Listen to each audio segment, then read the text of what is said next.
Ćao, ja sam Dragana, rođena sam u Subotici.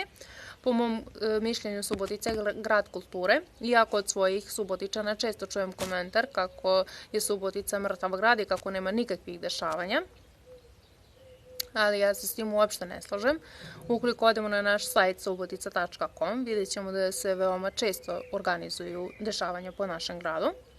U kafićima se organizuju razne svirke, izložbe, kreativne radionice. Mnogi sadržaji se čak i gase jer nema dovoljno zainteresovanih za iste. Ali ono što ima kod nas, tokom cele godine se može otići u bioskop, može se otići u pozorište dok traje sezona.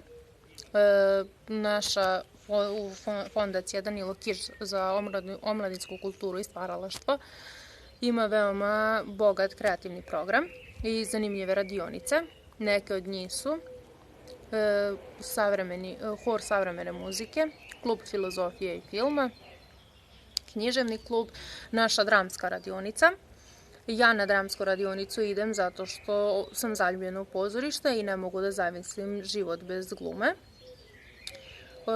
Kao što znate, Subotica je mali grad i sve se brzo sazna i sve se brzo čuje. Sigurno ste već čuli da pazite na kulturu i kultura pazi na vas. To me je podsjetilo na to da se u Subotici svake godine održavaju razni festivali.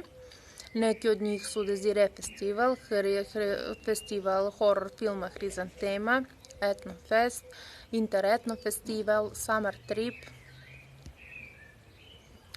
festival evropskog filma Parlić i mnogi drugi, koji će se ove godine, nadam se, održati.